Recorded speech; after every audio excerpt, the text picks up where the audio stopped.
Hoje a gente vem para mais uma live, a gente tem feito várias aqui na Pamages, não sou eu que estou fazendo todas, estou com vários amigos aqui colaborando. A Maria Domitila, que é do nosso conselho, fez com a Gabriela Mansur, do Justiça de Saias, foi muito bacana a conversa entre as duas irmãs, ambas dedicadas à questão da violência doméstica. A Valéria Lagrasta tem feito sobre o juizado, o FONAGE, tem feito com o pessoal que participa das questões de mediação, conciliação, fez com o ministro do STF, foi muito bacana também. O Thiago Massad, meu vice-presidente, fez junto com o Paulinho Camargo, que é um diretor nosso para as questões financeiras, fez também uma live sobre investimentos, administração de patrimônio, com o Samidana e o Miranda, um investidor, economista, especialista em investimentos, também foi muito bacana. A gente tem tentado, então, diversificar os assuntos e diversificar os convidados e quem apresenta a live, porque tem sido uma forma bacana de se comunicar nesse período de afastamento. E hoje nosso convidado é o Henrique Ávila, conselheiro do CNJ, que entrou aqui. Consigo adicionar o Henrique já. O Henrique Ávila, que é conselheiro do CNJ e topou participar conosco dessa conversa. Conseguimos. Olá, bem-vindo à live da Pamages, essa conversa, esse bate-papo mais entre amigos do que outra coisa. É verdade. Obrigado, Vanessa, pelo convite. Obrigado aos amigos aí, magistrados paulistas, né, entre as outras pessoas que estão nos assistindo. É um prazer muito grande estar com vocês aí. Conselheiro, a gente tem feito essas lives de forma muito informal. Tem sido uma forma que a gente encontrou de estar perto, não só dos nossos associados, mas das pessoas que acompanham a Pamages nas redes sociais. No começo, quando eu via as pessoas fazendo live, eu falava assim, meu Deus, mas como é que a gente vai dar conta de assistir tanta live? E hoje eu tenho visto que isso agora faz parte da rotina das pessoas, né? Eu, quando não estou ou numa live ou numa reunião, eu estou trabalhando com alguma live ligada ao fundo. E tem sido muito bom, porque diminui essa sensação de afastamento que a gente tem das pessoas. A gente tem conseguido enriquecer com esses contatos, com palestras que a gente não assistiria, né? Com ministros do STF, do STJ, personalidades de todas as áreas. E aqui não tem sido diferente. Então, eu vou pedir licença para a gente ter uma conversa, muito mais uma conversa do que uma entrevista, de forma mais informal do que formal. Com certeza, isso é, como você disse, aproxima as pessoas, a gente que está isolado, né, em casa se sente mais participativo na sociedade. Eu acho que todo mundo, a live essas lives têm sido um meio, inclusive, de conectar as pessoas. Esses dias eu vi um painel com pessoas de diversos cantos do país. Provavelmente, se estivéssemos na fase presencial, teríamos dificuldade de reunir todas aquelas pessoas, né? Então, eu acho que faz parte, inclusive, do tema que nós vamos tratar, né? Quer dizer, a nova justiça, né? O que essas tecnologias, a nova forma nossa de enfrentar essas situações traz para a gente, né? É isso, é isso. Eu tenho aqui na Pamages um clube do livro. A gente escolhe uma obra por mês e faz um encontro para discutir. E eu só conseguia fazer isso na capital. E agora, com a internet, com esse novo momento, eu consegui abrir e fazer isso por meio de aplicativos e a gente vai ter a participação do juiz do interior. Então, acho que isso está enriquecendo bastante. E esse é o tema da nossa conversa, a justiça antes e depois, o que a gente espera agora, o que veio para ficar e o que vai ser abandonado depois dessa experiência, e o que está dando certo e o que não está. E aí, além do antes e depois, a gente tem que falar o durante. Nós aqui no TJ de São Paulo estamos 100% remotos. Não tem nenhuma atividade feita presencialmente. No CNJ, o conselheiro Henrique Ávila é conselheiro do CNJ, e tem participado de sessões. As sessões estão acontecendo. Elas estão acontecendo de que forma? Também de forma remota? A gente está fazendo as sessões virtuais normais, que nós sempre fizemos, e temos feito as sessões de maneira telepresencial. Cada um com a sua webcam, com seu microfone da sua casa, só o presidente que se dirige ao conselho, mas fica isolado no plenário, na cadeira dele, e o resto, todos nós de casa, cada um da sua região, eu daqui de São Paulo, né, que se você sabe, Vanessa, que eu, embora seja do estado do Rio, sou radicado em São Paulo há mais de 10 anos, então já sou um autêntico paulista, né, muito embora o sotaque ainda me denuncie, né, um pouco, minha mãe ainda mora lá, enfim, está com a gente aqui na quarentena, passando aqui em casa, mas nós temos feito dessa maneira. Nós começamos, foi uma surpresa positiva quando nós fizemos a primeira, as manifestações se mostraram curiosamente mais objetivas, talvez por uma preocupação com conexão, olha, já que estão me ouvindo bem, eu vou falar logo, né, os votos resumidos, né, então, quem sabe isso não é também um legado, né, essa objetividade nos julgamentos que isso vai deixar todos mais cheinhos, né, as bochechas de todos nós começam, as suas não, Vanessa, mas a minha e a de alguns conselheiros começa a ficar mais protuberante nessa época, o que é natural, né? Você só fica dentro de casa entre almoço, café da manhã, almoço e jantar e lives, né? Reuniões virtuais. Mas de certa maneira as coisas vêm funcionando bem. Parabéns aí pelo que vocês vêm fazendo na Pamage nesse período, né? Essas lives eu tenho acompanhado e vocês trazem sempre pessoas que têm alguma coisa a trazer, diferente dessa vez, né? Que é uma exceção, mas em todas as outras, todas as entrevistas com pessoas bastante interessantes, e as pessoas acessam com um clique, né? Eu vi aqui, enquanto nós estávamos falando, eu vi aqui, ó, minha chefe de gabinete, Celina, eu vi o desembargador Arthur Beretta, aí do tribunal, dileto amigo, desembargadora Márcia Baroni também, né? Então, veja, o José Rotondano, olha aí, desembargador baiano, né, que acaba de entrar. Então, isso é muito dinâmico, né? Isso é muito interessante. Veja como isso, de alguma maneira, paradoxalmente, embora estejamos isolados em nossas casas, isso serve também como uma aproximação, né, por alguma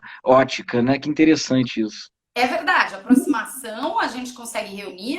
Eu fiz reuniões com coordenadores na semana passada, retrasada.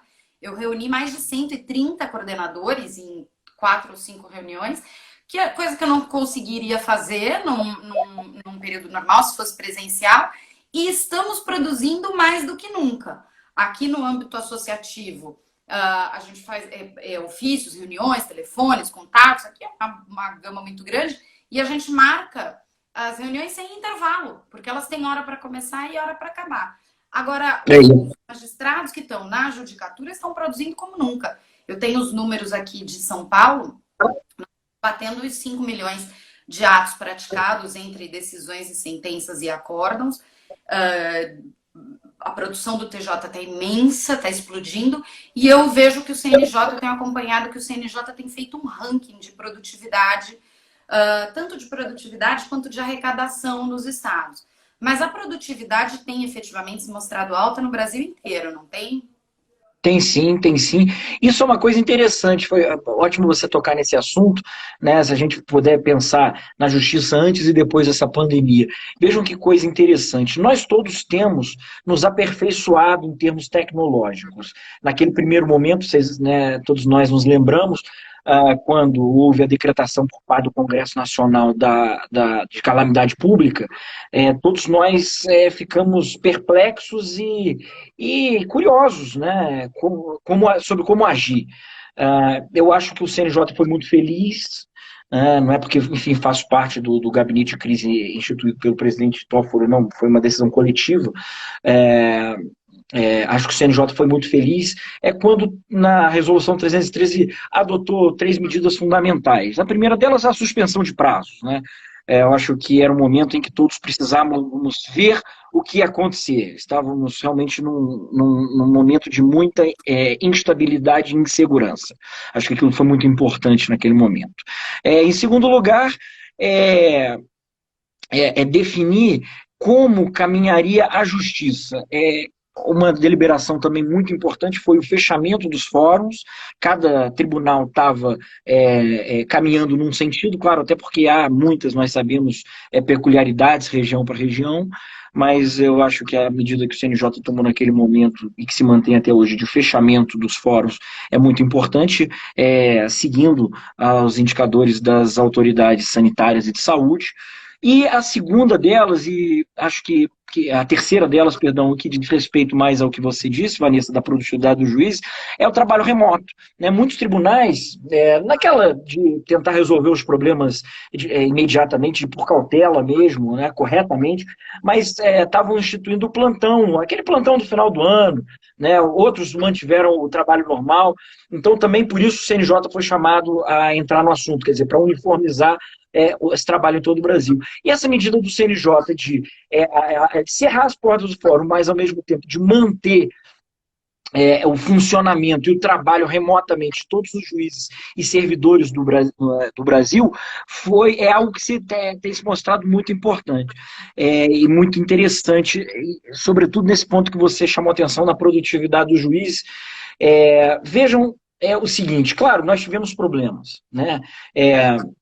Vocês de São Paulo sabem que até aquele momento não era possível que todos os juízes e todos os servidores dos tribunais trabalhassem de suas casas, quer dizer, remotamente, simultaneamente, né, por uma dificuldade no sistema. Né? E o Tribunal de São Paulo, né, a partir dessa orientação do Conselho Nacional de Justiça, foi muito eficiente e solucionou esse problema, salvo engano, em 3 ou 4 dias. Né? O presidente Geraldo Pedro Franco foi muito ativo e atencioso nesse ponto, e em pouco tempo todos os juízes e todos os servidores já conseguiam simultaneamente trabalhar das suas casas de maneira remota. Isso mostra como nós nos desenvolvemos rapidamente diante da necessidade. Né? E isso vai dessas coisas mais complexas, né, esse exemplo do tribunal que se atualizou, se aperfeiçoou nesse ponto muito rapidamente, de maneira muito eficiente, como eu disse, mas também até pessoalmente, né, eu mesmo, eu nunca tinha entrado nessa live aqui no Instagram. Agora, nós falamos um pouquinho antes, né, nós falamos, e nós dois já somos especialistas, você já me convidou, já cliquei aqui, a coisa já funcionou. No meu computador já tem vários aplicativos de cuja existência eu sequer sabia, né? Zoom, Microsoft Teams, Google Meet, etc. e tal. Quer dizer, eu não sabia. Então, nós estamos nos aperfeiçoando. O meu fone de ouvido que eu uso quando uso computador já é o terceiro que eu adquiro, né? Porque o primeiro, a minha voz, eu estava na sessão do CNJ, eu estava falei, acho que durante 20 segundos, o Toffoli me interrompeu e falou: vocês não estou me escutando absolutamente nada que Vossa Excelência está dizendo. Então, aí eu despluguei, né, e comecei a falar no microfone do computador mesmo e melhorou. Quer dizer, eu descartei a minha aquisição, né, tecnológica logo depois. Aí depois eu comprei um maravilhoso. Era um da Sony, que tampava os ouvidos aqui, que tinha um microfoninho, e ele era muito bom, Vanessa, que você não escutava ruído externo. A gente que tem criança em casa, nos livrava daqueles barulhos e tal. Só que ele aquecia minhas orelhas, eu só conseguia ficar com aquele troço de cerca de 7 a 8 minutos. Né? Então eu não conseguia, não me servia aquilo. Esse aqui já é o terceiro. E ele é menorzinho e o microfone funciona bem até agora. E tal. Então, veja, nós vamos nos aperfeiçoando, nós vamos nos aprimorando conforme as necessidades. E eu acho que nesse ponto você tem um legado muito grande. Né? Os juízes estão com uma produtividade muito grande, né? Em alguns lugares é muito maior. Claro que isso nos leva à discussão.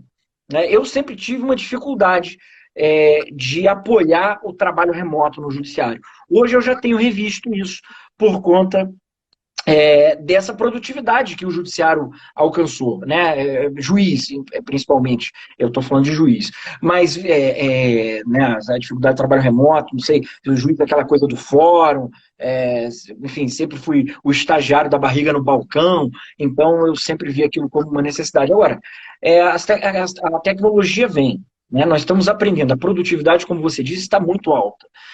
Aí um uma conselheira disse, mas também temos que considerar conselheira que é juíza, mas disse que temos que considerar que não tem cinema, não tem shopping center e tal, então as pessoas estão trabalhando. É verdade, mas o que não significa dizer que nós não possamos deferir uma parte remotamente com controle, né, com horário, não sei, quer dizer, eu acho que isso tudo tem nos levado a pensar, a refletir muito sobre esse novo trabalho dentro do judiciário. Inclusive para advogado, não pense que é só para juiz, não. Eu estava numa live no Conselho Federal da OAB esses dias, e o presidente da Ordem, Felipe Santa Cruz, me perguntou o que eu estava achando para o advogado. Eu disse, olha, eu não estou advogando atualmente, mas eu tenho escutado bons relatos de advogados. Claro, tem relatos de advogados que não conseguem falar com os juízes, o que também é normal. Nós estamos com dificuldade de comunicação, evidente, mas eu escuto muito advogado que diz o seguinte, olha, a juíza tal, ela é muito tímida. Então, quando eu despachava com ela, olha que relato interessante, quando eu despachava com ela, era difícil saber se ela estava prestando atenção, porque ela não falava nada, muito tímida e tal. E agora, esses dias despachei com ela por telefone, e ela, no telefone, você tem que se manifestar, porque senão a pessoa acha que você desligou, você caiu, etc. Então a juíza ficava falando, não, entendi, e coisa e tal. E a juíza falava. Então, veja, esse advogado estava elogiando. Então, veja, tudo tem prós e contras, né? E eu acho que o nosso desafio é extrair a melhor parte possível disso tudo, né? E descartar aquela que, evidentemente, não for útil ou for prejudicial ao trabalho. E esse seu relato me traz dois questionamentos. Primeiro, principalmente você que está no comitê de crise do CNJ. Eu concordo com você, eu também tinha algumas restrições em relação ao trabalho remoto para magistrados. Eu achava que a presença do magistrado era importante por uma série de motivos. E hoje, com o trabalho remoto produzindo do jeito que está produzindo, o tempo que a gente conseguiu economizar com deslocamentos, com atividades paralelas, ou conversas, ou mesmo a administração do cartório, as interrupções constantes são um problema sério, que a gente não consegue ter um tempo sem interrupção para se concentrar, isso no trabalho remoto já é mais possível. Quando a gente vê tudo isso acontecendo, a gente vê que a realidade se impôs. A gente foi atropelado por uma realidade que talvez a gente levasse anos para administrar, para conhecer, para chegar, ela se impôs e em 15 dias estava todo mundo remoto. Você falava da reação do tribunal. Quando nós entramos em trabalho remoto, o sistema do tribunal permitia 5.000 acessos simultâneos. Nós já tivemos mais de 1 milhão de acessos remotos e, simultaneamente, cerca de 32.000 pessoas acionando ao mesmo tempo. Isso foi resolvido em uma semana. Então, a realidade se impôs. Não haveria esse tipo de investimento se não fosse uma imposição como essa que aconteceu. E aí, isso me leva a duas perguntas. Primeiro, como é que o comitê de crise do CNJ, se é que o comitê de crise do CNJ está discutindo o retorno aos trabalhos, o retorno parcial aos trabalhos ou o retorno total aos trabalhos? Esse retorno deve ser gradual? Como é que vai ser feito esse retorno? E segundo, superada a crise, o CNJ, ou pelo menos o comitê de crise, vê com bons olhos a manutenção, ainda que parcial, desse trabalho remoto para magistrados e servidores? Tá. Vanessa, a sua pergunta é ótima, é pontual, e eu, assim como Jesus Cristo, acredito que a verdade liberta, de maneira que eu vou responder muito objetivamente. Eu não sei. Eu não sei como vai se dar este retorno ainda, né? Eu acho que nós precisamos discutir isso com muito cuidado. O que nós temos hoje é os tribunais fechados para trabalho físico, em geral, claro, salvo aquelas excepcionalidades, mas fechados, observando as determinações das autoridades públicas sanitárias e de saúde. A minha opinião, eu falo como Henrique, como um dos conselheiros, não posso dizer que é a opinião de todos, não sei a opinião dos demais conselheiros, mas a minha opinião é de que o judiciário ele não pode ser precursor desta volta. O judiciário não faz esse tipo de política pública social. Então, o judiciário ele tem que acompanhar a onda das autoridades públicas do poder executivo.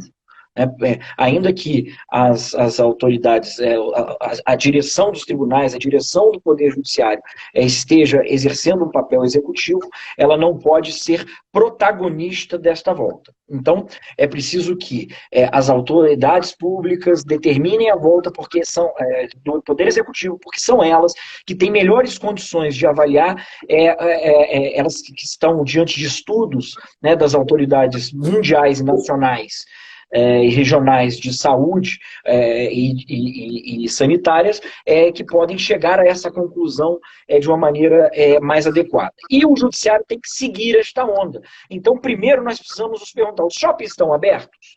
Né? Os parques estão funcionando regularmente? Por que então nós vamos abrir o fórum? Né? Então, essa é a minha posição pessoal. E tem procurado me manifestar dessa maneira. Precisamos primeiro ver como está o movimento da sociedade decorrente das determinações das autoridades do Poder Executivo. E aí, então, nós pensamos em como será essa volta.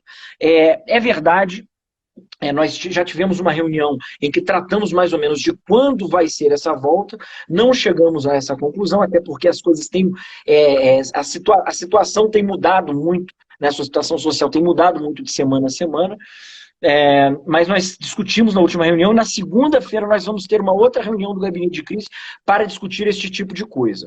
Eu tenho a impressão de que quando voltar, seja lá quando for, pode ser, enfim, no dia 15, ou pode ser daqui a um mês, ou daqui a 2 meses, vai depender, como eu disse, na minha opinião, do que decorre da volta determinada pelo Poder Executivo.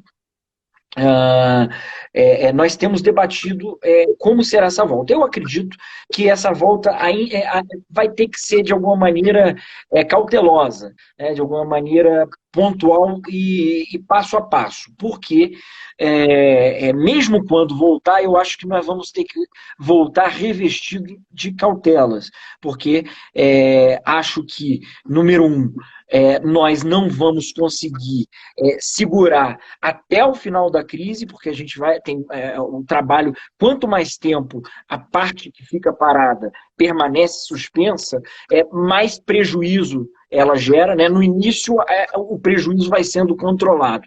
Assim como a suspensão de prazos, quer dizer, ela vai represando o processo. No início não tem problema, você vai fazendo outras coisas. Mas dali a um mês e meio, o problema vai se aumentando, vai se avolumando, e o mesmo acontece com os tribunais fechados. Então, acho que a gente não vai conseguir segurar até o final da crise. Então, se nós não vamos conseguir segurar até o final da crise, nós vamos ter que discutir como isso vai paulatinamente voltando, com quais cuidados os servidores, os magistrados, os advogados, os membros do Ministério Público vão precisar se revestir para, dentro de uma situação de segurança, voltar também à normalidade, assim como os demais serviços. Olha, eu adianto que aqui, como representante da Associação dos Magistrados aqui de São Paulo, eu já oficiei, o Tribunal de Justiça de São Paulo tem pensado num retorno gradual, até para não colocar em risco. A gente não pode ficar suspenso por mais tanto tempo por conta das audiências. Às vezes a gente não consegue chegar nas testemunhas, às vezes a gente não consegue chegar nos réus, às vezes a gente não consegue chegar numa família mais desprovida dos meios tecnológicos que precisa de uma ação de alimentos, por exemplo, uma ação de família. Então, o Tribunal de Justiça tem estudado formas de voltar. E aqui, enquanto associação, a gente fez diversos pedidos, entre eles a adoção de cuidados no espaçamento entre as audiências, na distribuição de senhas para atendimento em cartório, na diminuição do horário de atendimentos para não sujeitar os funcionários aos horários de pico nos transportes. A gente fez uma série de medidas nesse sentido que eu imagino que propiciem um retorno gradual e seguro, não apenas para os servidores e para os magistrados, mas também para aqueles que necessitam utilizar o Poder Judiciário. Mas a mim me parece que uma parte do trabalho remoto vai precisar continuar, vai precisar continuar acontecendo, até para preservação, até para diminuição do fluxo. Agora, você falou numa questão dos prazos. Eu estou vendo que bastante gente está, vários advogados, então agora a Valéria entrou, Valéria Lagrasta, mas a gente tem vários advogados de vários lugares do país nos acompanhando. A gente tem, eu já vi a Maria da Graça lá de Santos, a Gisele Pazini lá do Rio, aqui de São Paulo também tem gente, vários advogados. E eu tenho sido questionada nas lives e nos webinars que a gente faz, por que a suspensão? Alguns advogados questionando por que a retomada dos prazos. E eu mencionava que, na verdade, a suspensão dos prazos visava proteger os advogados e as partes para que eles não perdessem direitos, para que o direito que não, o ato que não pudesse ser praticado durante aquele período de pandemia, ele não seria prejudicado por conta da suspensão dos prazos. Agora, com o tempo, foi se tornando muito longo para que os processos ficassem parados. Então, os prazos foram sendo retomados e o CNJ também liberou os prazos.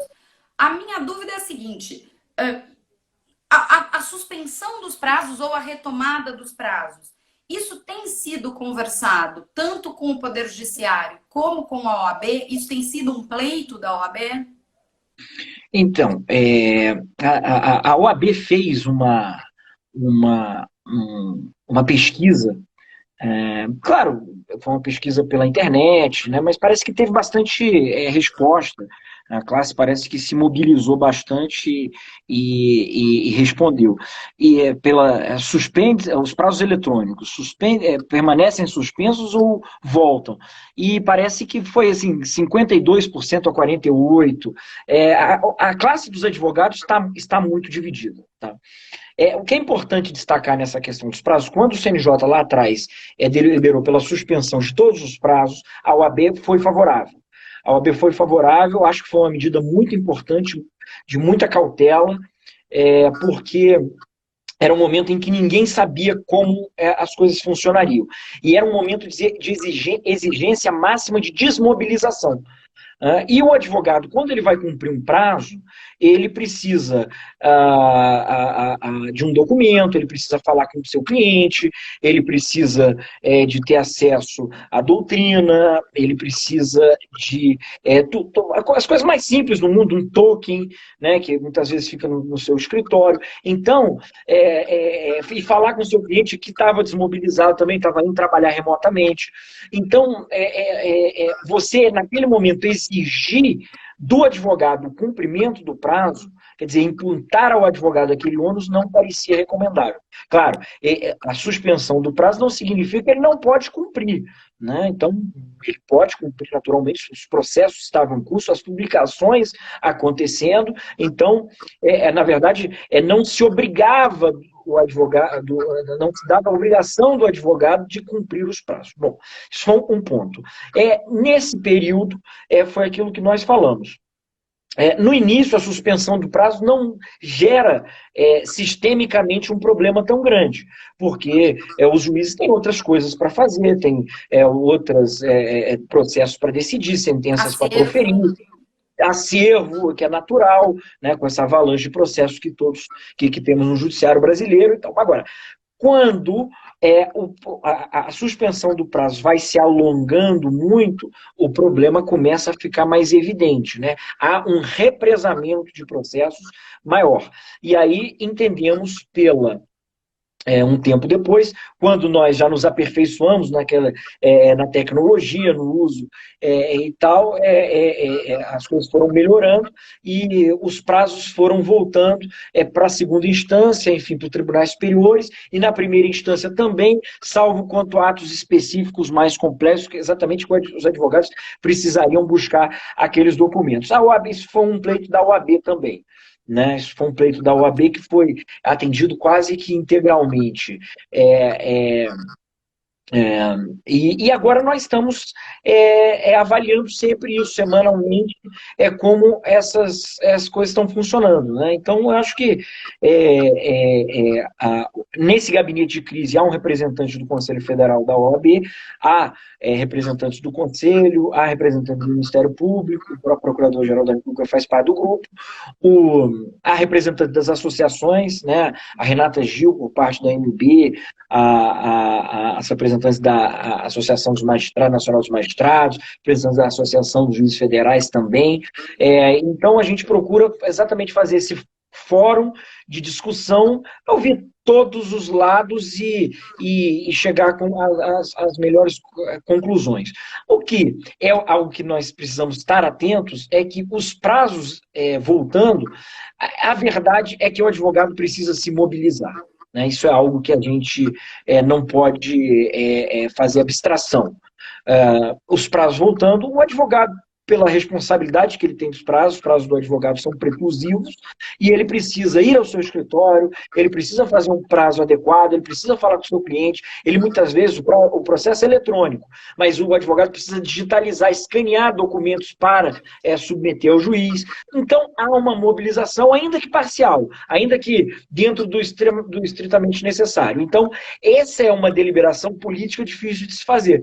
Nós queremos essa mobilização, ainda que parcial, ou nós temos que permanecer totalmente desmobilizados, né? Então, essa é uma delicadeza. Veja, até para os advogados públicos, né?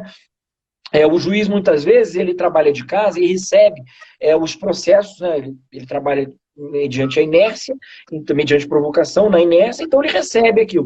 Mas o advogado público também, pode ser que o advogado da União, o advogado do INSS tenha um prazo simples para fazer, então não faz sentido que esse prazo fique suspenso. Agora, imaginemos o advogado do INSS que tem que entrar em contato com aquele posto do INSS para ver o processo de aposentadoria de um cidadão que é físico e tal. Ele não vai conseguir fazer isso. Como é que ele vai cumprir aquele prazo?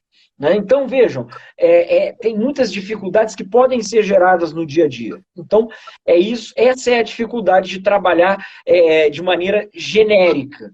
Né? E o CNJ está lá para estabelecer normas genéricas. Então, essa é a dificuldade que nós enfrentamos no dia a dia. Henrique, a volta. Eu tô vendo aqui que a gente tem, além dos advogados, que a gente estava falando agora sobre os prazos, eu estou vendo aqui tanto juízas criminais. Estou vendo a Adriana Costa, a Renata Santandré, a Tatiana Guerra, que são juízas criminais. Estou vendo a Laura também, que é juíza civil, a Valéria Lagrasta, a outra Tatiana, a Tati, que também entrou um pouquinho antes. Eu imagino que ambos os setores vão ser tomados por uma avalanche de processos. Os criminais, por conta das audiências que ficaram paradas. A gente sabe que algumas audiências estão sendo realizadas. Aqui em São Paulo foram até o meio do mês foram 195 audiências realizadas de dentro dos centros de detenção, audiências online com presos. Mas a gente sabe que não é a maioria, que a maioria das audiências criminais estão suspensas, até porque é mais difícil você contatar uma testemunha, você contatar um réu, etc. Júris não estão sendo realizados. O júri é dificílimo, porque você tem os jurados, você mobiliza muita gente. Então, os júris estão parados. Tem gente que tinha uma pauta gigante de júri e agora vai ficar difícil de administrar. E no cível, embora o cível esteja andando, não os que dependam de audiência, mas os demais processos, o cível vai receber uma carga gigante de processos decorrentes dos impactos da crise nos contratos e na economia. A gente vai ter muito contrato sendo revisto, e eu sei que o conselheiro Henrique é um estudioso do assunto, é doutor no assunto, nas questões de contratos, de recuperação, nas questões de economia, sobre a influência da economia nos contratos. Isso não é uma preocupação muito grande, o CNJ vai se debruçar sobre esse assunto, há uma estrutura para absorver essa demanda, há alguma ideia do quanto isso vai desaguar no judiciário, no pós-pandemia? São estudos que a gente está começando a fazer do dia para a noite, ainda não tem nada pronto. É, é, o problema é que a pandemia está nos impondo uma realidade muito difícil, realmente. Ela nos atinge, nós, quando eu falo, é o Poder Judiciário, né, com muita violência. Não dá pra, você tem um problema realmente do júri. Você tem problemas, a promotora paulista Silvia Chaquian, esses dias, numa live da MB que eu tive a oportunidade de participar, chamou uma atenção para um caso muito sensível, que são as audiências de violência doméstica, né? Ela é especialista nisso. Quer dizer, como é que você vai fazer uma audiência com violência doméstica, assim, como nós estamos fazendo, sem ter a certeza de que o agressor não está do lado da vítima, Exatamente. coagindo, né, a responder e etc. Então você tem alguns problemas, só que são problemas que são gerados pela pandemia.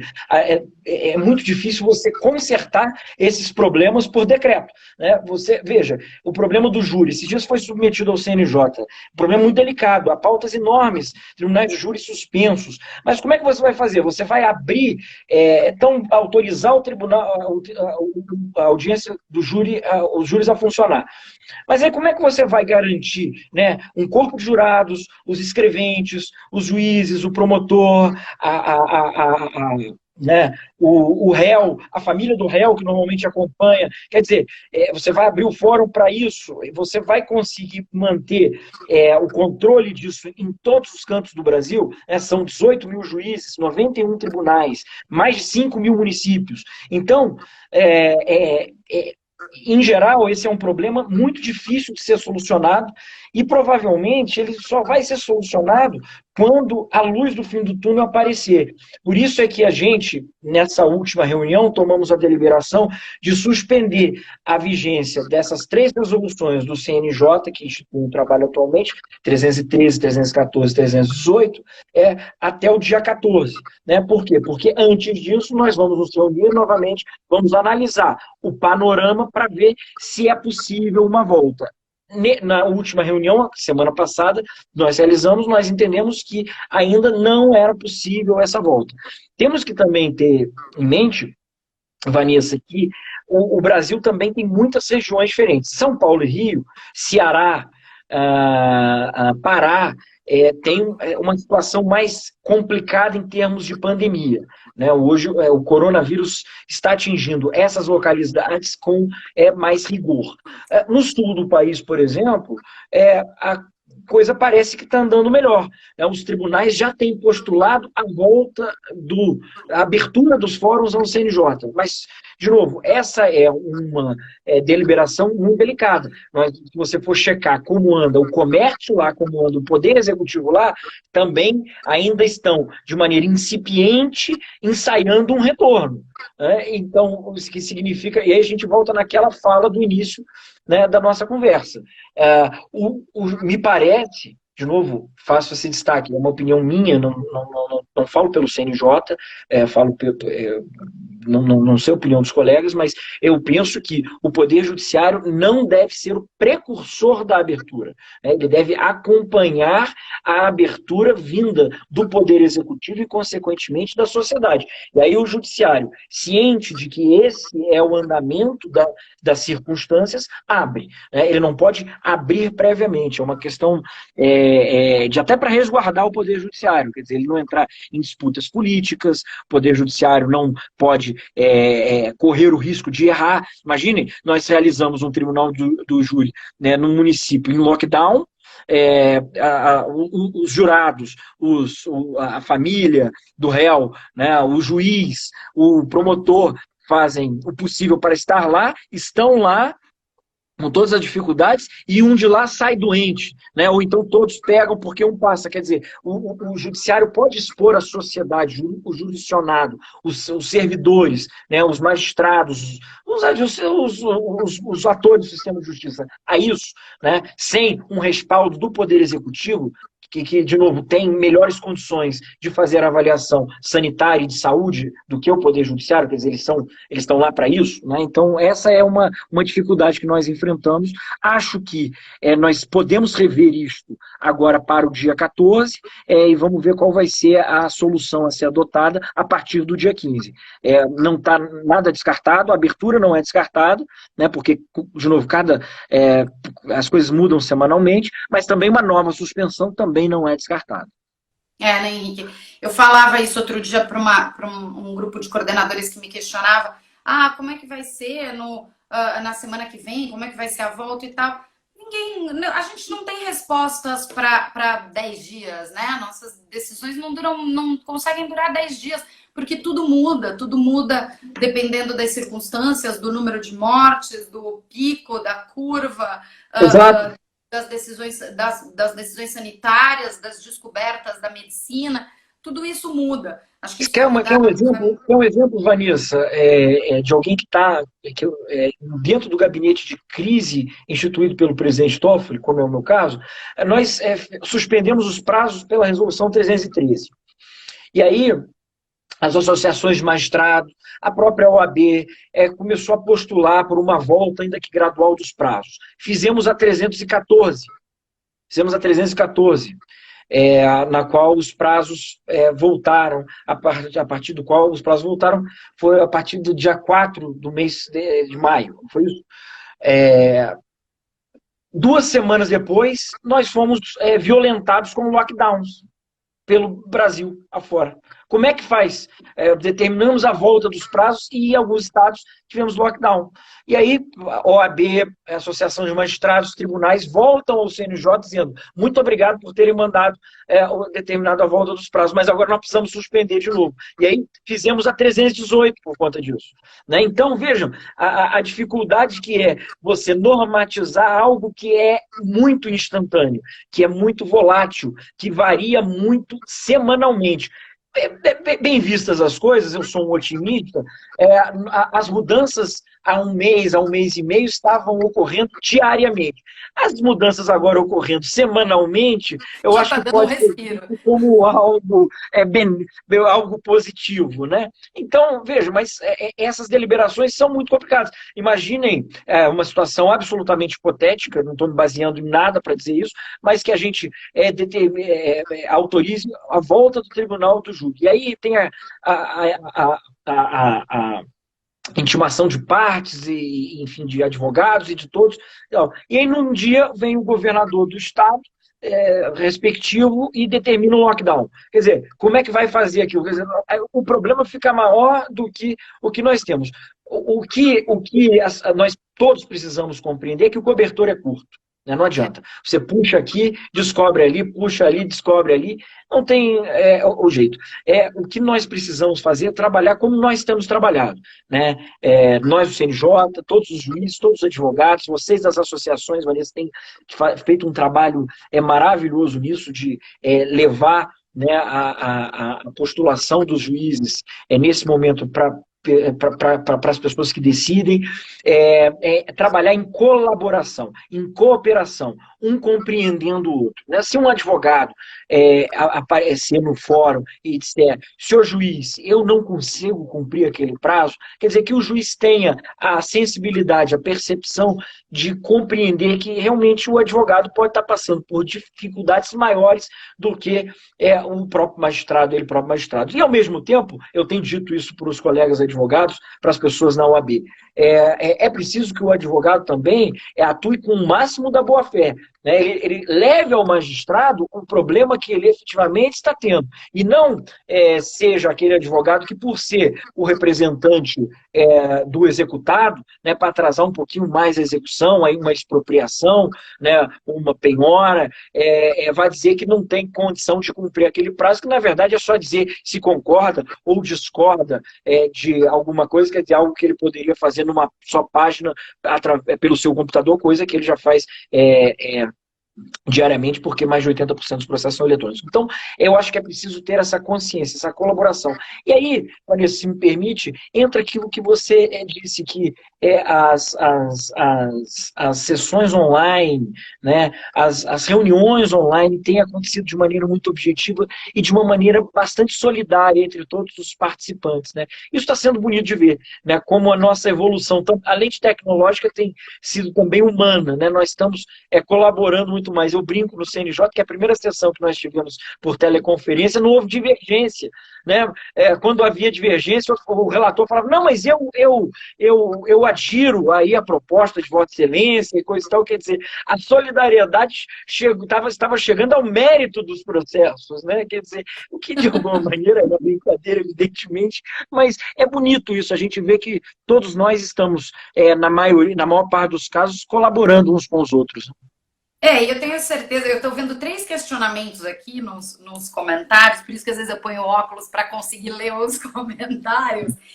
3 questionamentos sobre a atuação do CNJ no pós-crise, e eu tenho certeza que eu imagino que isso ainda vai ser objeto de discussão. A Márcia é uma juíza de Franca, preocupada com o atendimento presencial, então ela sugere que o CNJ ajude a desenvolver uma plataforma digital para que as pessoas que entrem sem advogado, porque nos juizados a gente admite que seja ajuizada ação sem advogado, para as pessoas que entram sem assistência de advogado, tenham uma plataforma digital para fazer esses pedidos sem que elas tenham que se expor ao transporte público e à presença num cartório cheio de gente, com espera, com fila para falar. O Bruno Miano fala das metas do CNJ, que algumas vão ser atingidas, outras não serão. Júri, por exemplo, questões relativas à violência doméstica, provavelmente não serão. E o Baroni fala do mutirão das varas criminais em que ficaram com audiências suspensas, a varas de juizado. Eu tenho certeza que isso tudo deve ser apreciado pelo CNJ. Sim, Márcia, juíza de Franca, que você disse? Foi. A Márcia é uma vanguardista. Veja, ela acertou na mosca. Ela falou da plataforma. Eu posso falar com propriedade, porque eu sou presidente da Comissão de Acesso à Justiça. Nós estamos desenvolvendo, nesse momento, uma plataforma de mediação e de conciliação para implementar em todos os tribunais do Brasil. Mediação e conciliação digital que vai ser integrada com o PJE, com o ESAGE, né, com o EPROC, enfim, com todos os tribunais do Brasil. E ela pretende, além de fazer essa parte da mediação e da conciliação, pretende auxiliar todos esses tribunais e as particularidades deles. Eu tive reuniões com o pessoal do FONAGE, né, dos juizados especiais, e para oferecer essa plataforma, para conversar sobre eles, ouvir as sugestões deles, e nós pretendemos oferecer essa plataforma aos juizados especiais. Também tive reunião com os juízes do Sejusc, né, o presidente o nosso desembargador Paulista Ferreira Alves, agora. Então, tive uma reunião com eles, né, são os juízes da mediação e da conciliação do Brasil, e também vamos colaborar com os Sejuscs para isso, exatamente nessa linha que a Márcia sugeriu, para que a gente, de alguma maneira, informatize ou digitalize essas relações junto a essas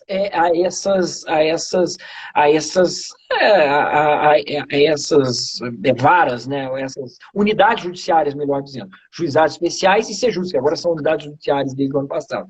Mas a ideia é essa, quer dizer, para o juiz também. O juiz, muitas coisas que ele desenvolve nos juizados especiais, muitas das audiências que ele faz, os conciliadores dos juizados, no Sejusc é a mesma coisa, muitas coisas podem ser feitas online, né? E principalmente para a parte não precisar se deslocar para fazer isso. Isso é uma ideia nossa e essa plataforma prevê essa facilitação desse meio de acesso. Aí as outras perguntas foram... Questões de metas a serem revistas e mutirões. Questões de metas, ótima pergunta também. Logo no início da pandemia, a gente já percebeu que as metas dos tribunais a gente não conseguiria manter como estava, né? Por razões óbvias. Algumas poderiam ser mantidas, mas outras por exemplo, como você falou do júri, sofreram um impacto muito grande. Então, o presidente Toffoli instituiu um grupo também para fazer a avaliação da revisão das metas diante desse quadro de pandemia, né? Porque não é justo que os tribunais se engajem o ano todo, né, e trabalham os tribunais, os juízes, os servidores, para ganhar um selo ouro, né, para saltar do prata para o ouro, do ouro para o diamante, e de repente vem a pandemia e todo o trabalho deles jogado por água abaixo, ou então fica nivelado com um outro tribunal que não teve a mesma produtividade, que não teve o mesmo engajamento. Então, essas metas estão sendo reavaliadas para exatamente contemplar essa realidade da pandemia. Conselheiro Henrique Ávila, passamos do tempo combinado e logo, logo Passamos mesmo, mas tá ótimo, tá tão agradável, né?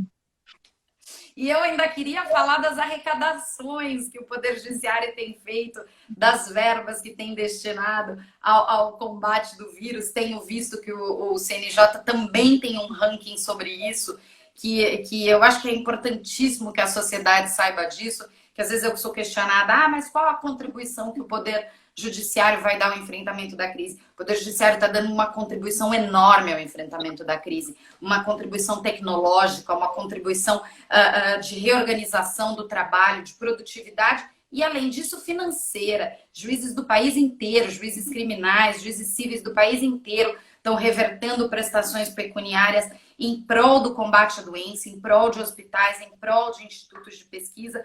O que eu acho que o CNJ tem feito muito bem em ranquear, em expor, em catalogar, em divulgar, porque isso é muito importante. O que é importante, tem que divulgar o que é bem feito, né?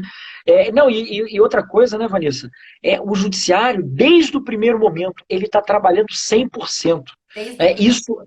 Isso é sem fugir à sua responsabilidade, dizer, não, eu não consigo, não tem isso, muito pelo contrário, a gente está vendo, os juízes atualmente, os servidores, não têm hora de trabalho, né? Eles estão, final de semana, proferindo sentenças de casa, tarde da noite, né? Eles estão com a responsabilidade cívica deles, sabendo que a demanda do judiciário está aumentando, né, e se espera muito do judiciário nesse momento, os juízes estão diuturnamente trabalhando para entregar cada vez mais. E é por isso que a produtividade do judiciário está lá em cima, né? Eu acho que isso nos orgulha, me orgulha pessoalmente fazer parte, né, do judiciário nesse momento, acho que orgulha vocês todos das entidades associativas, e acho que tem que orgulhar cada juiz e servidor do Poder Judiciário, porque tá todo mundo de parabéns, de norte a sul do Brasil. Vanessa, todo o judiciário trabalhando normalmente, com todas as dificuldades impostas pela pandemia, né? E a gente sabe que os juízes e juízas do Brasil passaram a ter nas suas casas muito mais atividades do que tinham normalmente e não esmoreceram no seu trabalho. Quer dizer, claro que estão se dedicando muito mais do que o normal, né? Isso vem de onde? Vem da consciência cívica, né? Daquela coisa do servidor da justiça, né, de entregar. O servidor da justiça tem essa particularidade. O servidor da justiça, ele é apaixonado pela justiça. Então, ele trabalha muito quando isso é necessário. E isso está funcionando. Por isso é que eu disse que eu acho que foi uma deliberação muito importante do CNJ naquela época, ainda que com as dificuldades que havia no país, e no trabalho remoto, que não foi simples tecnologicamente ajustar os ponteiros, mas determinar que todo o Poder Judiciário trabalhasse naquele momento, de casa e remotamente. Porque hoje, por exemplo, é o que você sequer consegue reverter, porque o Judiciário já se aclimatou a esse trabalho, e se você disser, não agora plantão normal, não, o Judiciário fala, não, eu tenho muito processo, o juiz vai falar, eu tenho certeza, eu tenho muito processo na minha vara, eu não posso parar de trabalhar. Eu preciso entregar a jurisdição. Ainda que eu não possa, eu não sei se esteja formalmente autorizado a trabalhar. Isso é muito bonito. E está todo mundo de parabéns. Isso é realmente algo que a gente precisa, como você disse, o CNJ fazer e tem feito, divulgar esses números, que é muito interessante. É isso. Eu te agradeço. Tenho muito orgulho, sim, de representar os juízes de São Paulo. São juízes extremamente trabalhadores, proativos, participativos, arregaçaram as mangas desde o primeiro momento, entregaram a jurisdição e entregaram com louvor. Então, tenho muito orgulho, sim, e fico muito feliz que a gente tenha essa conversa tão franca, tão direta, que eu acho que isso só contribui. Tem um advogado aqui que tem feito vários comentários, o doutor Milton tem participado, e tem falado que é um momento de solidariedade, um momento de diálogo, e eu acho que é isso que a gente tem mostrado, um diálogo na construção do Poder Judiciário.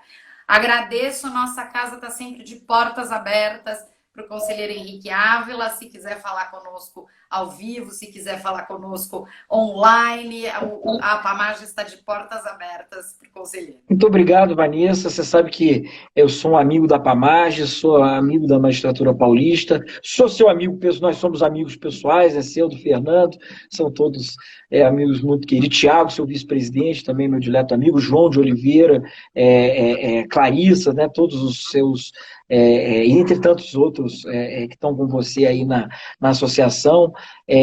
E quero dizer que, como digo em Brasília, e digo ao presidente Geraldo, dizia ao presidente Manuel, que a magistratura paulista, para mim, é um exemplo de magistratura, né? A forma como vocês lidam com as dificuldades geradas pelo gigantismo de vocês, né? Vocês têm mais de 2.000 juízes, têm mais de 50 mil servidores, isso não é fácil, né? E vocês lidam muito bem com isso e fazem da magistratura paulista um exemplo a ser seguido. Eu não me canso de, quando falo com dirigentes de outros tribunais, do exemplo de São Paulo, né? E os tribunais também, muitos tribunais também têm o Tribunal de São Paulo como exemplo a ser seguido. E quem está de parabéns são vocês, juízes, servidores do tribunal, porque nós sabemos que há muitos anos vocês trabalham para isso, para construir isso que vocês têm hoje, e é com essa seriedade, Vanessa, com que vocês trabalham,